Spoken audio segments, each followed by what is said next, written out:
It's April 10th, and here's a quick update on the Francis Scott Key Bridge collapse in Baltimore after the collision with the container ship Dali. The U.S. Coast Guard has put in place 2 temporary channels to gain access to the port. These 2 channels only allow vessels with a draft of less than 14 feet to use them, so they are of limited value to vessels other than tugs and barges for the most part, but there is now some access to the port. The plan is to have a limited access channel in place by the end of the month.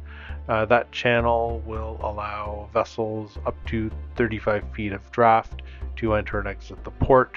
That channel will be operated one way, so one vessel in at a time, not concurrent traffic. Here we can see one of the first articulated tug and barges to exit the Port of Baltimore using that temporary channel.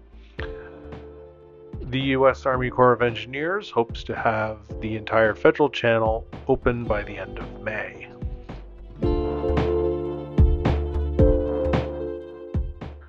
The U.S. Navy Superintendent of Salvage has released these side-scan sonar LiDAR images which show the state of the wreckage under the water.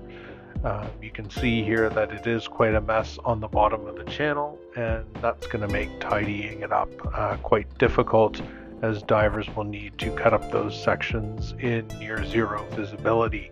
Removing the debris from the surface is relatively easy by comparison.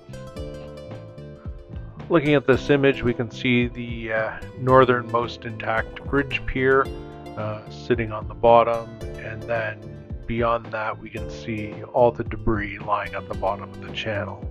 That's primarily the road deck that's going to be piled up there, and it's likely going to have to be removed with clamshell buckets once the bulk of the trusses are gone.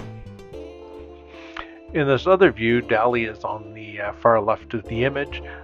We can see some depths have been imposed there, and it really shows just how full that channel has become with the debris from the Francis Scott Key Bridge. The removal of the bridge sections is being accomplished by a number of cranes and crews either cutting up sections of the bridge, freeing them for removal, or there's also at least one excavator-mounted hydraulic shear in use, which can reach out and sever sections of the bridge, freeing them for removal. You can see some fairly substantial chunks are being removed quite successfully. With work on the limited access channel going on now, crews are also working on freeing the Dali from the bridge. Currently, crews are removing containers from the bow of the vessel, which will give them more space to work and hopefully avoid further damage to cargo when that bridge is removed.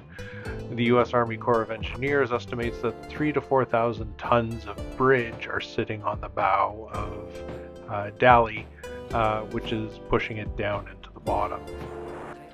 So the ship is actually sitting on the seabed.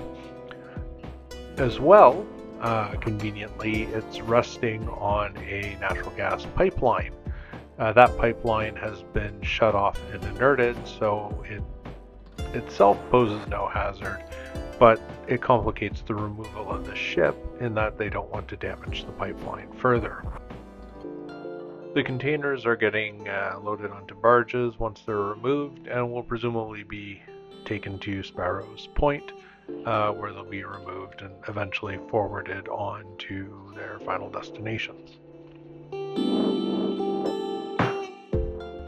The National Transportation Safety Board has indicated today that they expect to have a preliminary report available early next week. That should give an overview of what happened and what the probable causes of the incident were. That'll be based on interviews with the crew, data collected from the voyage data recorder, and the lab results from the fuel. Hopefully that gives an indication of what actually went wrong, but remains to be seen if that's going to be the case and what further investigation is required. The incident's being managed as a unified command. That means representatives from the Department of Transportation, U.S. Coast Guard, U.S. Army Corps of Engineers, the U.S. Navy, and any other parties with a stake get together and make decisions which form the basis of command and the incident action plan. The Unified Command also announced that they were able to recover a third body, meaning that there are still 3 people missing. Expect another update next week when the NTSB releases their preliminary report. If you like this video, hit the bell, be notified of future videos, and please subscribe to the channel. Thanks for watching.